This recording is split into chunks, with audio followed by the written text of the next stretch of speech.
In terms of the defense, what I was going to bring up is I saw a statistic the other day. This must have been after the Washington game, where TFLs and sacks were added up against this schedule of 4 games, including Texas, including Washington, 2 good to elite teams. And then what did we have last year? 3 cupcakes in the non-conference, and then the Big Ten opener was against, I don't remember, last year. But the opponents didn't compare. And with all that defensive line talent gone to the NFL, increase in sacks and tackles for loss. In particular, I remember a comment made by Gary Danielson early in the broadcast that in their meeting with Matt Patricia, it was told to him, watch Caden Curry. Just watch him every play, and then he delivers on that with 3 sacks. Tied the school record with 5 tackles for loss, I believe. So, yeah, he had one hell of a game and almost unblockable at times.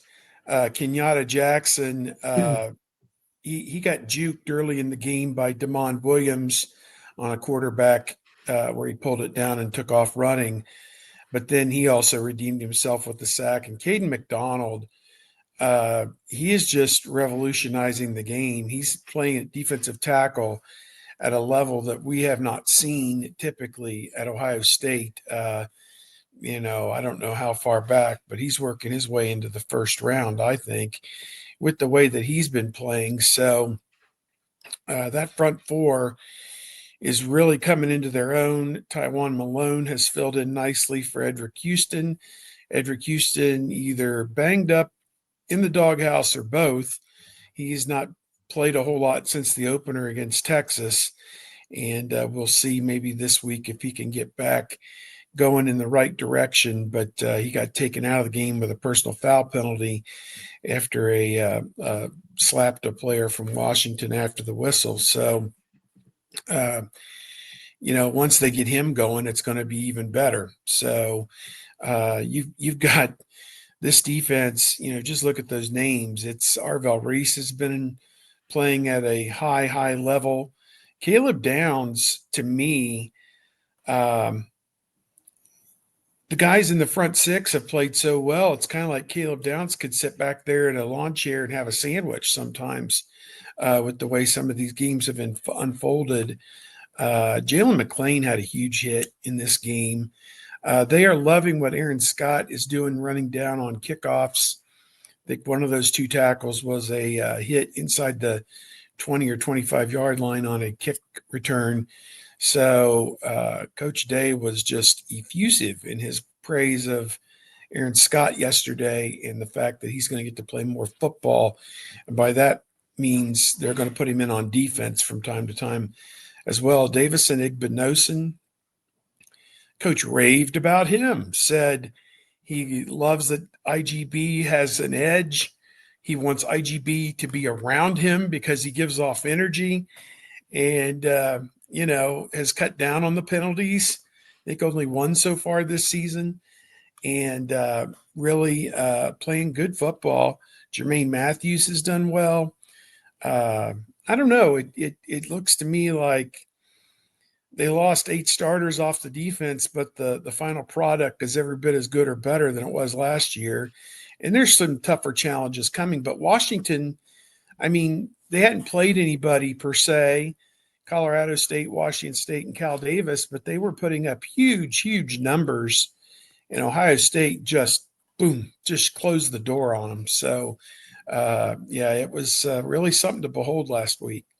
Yeah, I don't know if they had any 3-and-outs on the season. They'd scored on 21 consecutive possessions, and then they went 3-and-out on that first drive. They got 8 yards on the first play. You're thinking, oh my God, here we go. They're going to go 8, 10 yards right down the field, score a touchdown. But their play calling on those second, third down plays left a bit to be desired, I would say. They played right into Ohio State's hands, and 2 no gains later was like, get your punter on the field. Get him out here. Hey, how about your streak? It's over, and that was the first indignity of many for Washington in that game, no doubt. And he shanked the punt because he hadn't been punting since the first half of the first game. Whack, whack, whack. But you mentioned Caden McDonald, and we talked about him after the Texas game. He had 8 tackles, and it was the first time a nose tackle at Ohio State had 8 tackles in a game since Garrett Goebel in 2012. So, like that's it's been a long time since you've had somebody as active as Caden McDonald, and I don't know that this is going to carry out over the course of the season. But right now, Caden McDonald has 21 tackles, and Caleb Downs has 15. Caden McDonald has 10 solo tackles. Caleb Downs has 9. Like Caden McDonald has as many solo tackles as Arvell Reese. He's got 1 more than Sonny Styles. Like he's been amazing. And yet Caden Curry is on another level than everybody. He's tied for the team lead in tackles. He leads the team in solo tackles. He leads the Big Ten in sacks and tackles for loss. And yeah, he had an amazing game, but that was not his first good game of the season. He was everywhere. He's shown his athleticism. He's diving after ball carries and pulling him down. He's blasting through the line on screens, and he's too fast for the ball to get thrown. And he was everywhere. He's tackling Jonah Coleman on a 5-yard angle route, just waiting for him to drop back in the zone as a pass defender. He was fantastic in this one, and that's right up there with the JT Tuimoloau game at Penn State. You know, the only thing missing is Tuimoloau had a couple of interceptions and a touchdown, but aside from that, like he was as disruptive and dominating in this game as we've ever seen, and other guys were almost as good. And there were times where there were 4 guys tackling DeMond Williams, and it's like, who do you give the sack to? And it's just pull 2 names out of a hat and move on. No question about that. No question about that.